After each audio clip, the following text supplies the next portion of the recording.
പന്തളം കുരമ്പാല പുത്തൻകാവിൽ ഭഗവതി ക്ഷേത്രത്തിലെ അത്തമഹോത്സവത്തിന് പ്രധാനമായും 3 കെട്ടുരുപ്പടികളുണ്ട്. അതിൽ ഒന്നാണ് ഹനുമാൻ. മഹാഭാരത കഥയിൽ ഭീമസേനൻ പാഞ്ചാലിക്ക് വേണ്ടി കല്യാണ സൗഗന്ധികം പുഷ്പം തിരക്കി പോകുമ്പോൾ വഴിയിൽ മാർഗതടസ്സം സൃഷ്ടിച്ചുകൊണ്ട് ഹനുമാൻ ഒരു വൃദ്ധ കുരങ്ങിൻ്റെ രൂപത്തിൽ കിടക്കുന്നുണ്ട്. വാല് പൊക്കി മാറ്റിയിട്ട് പോകാൻ ഭീമനോട് ആവശ്യപ്പെടുമ്പോൾ അതിൽ ഭീമൻ പരാജയപ്പെടുന്നു. ആ രംഗമാണ് ഇവിടെ അതിലെ ആ ഹനുമാനെയാണ് ഇവിടെ ചിത്രീകരിച്ചിരിക്കുന്നത്. ദാരുശില്പമാണ്, തടിയിൽ തീർത്തതാണ്. നഖം വരെ വളരെ പെർഫെക്റ്റായിട്ടാണ് പണിതിരിക്കുന്നത്. വളരെ പണ്ട് മുതലേ ഉള്ളതാണ്.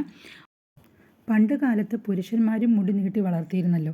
അത് കാരണം ഈ ദാരുശില്പത്തിനും പുറം മറഞ്ഞു കിടക്കുന്ന അതിസമൃദ്ധമായ മുടിയും പിന്നെ ഹനുമാനായതുകൊണ്ട് വാലും ഒക്കെ ഉണ്ട്.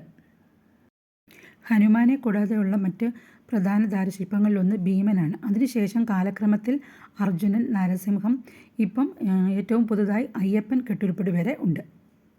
എല്ലാ വർഷവും അത്തക്കാഴ്ച ദിവസമാണ് കെട്ടുകാഴ്ചകൾ അണിനിരത്തുന്നത്. മീനമാസത്തിലെ അത്തം നാളിലാണ് അത്തക്കാഴ്ച ഉത്സവം. അത്തക്കാഴ്ച അതിമനോഹരമായ കാഴ്ചയാണ്. ദൂരദേശങ്ങളിൽ നിന്ന് പോലും ആൾക്കാർ വരാറുണ്ട്.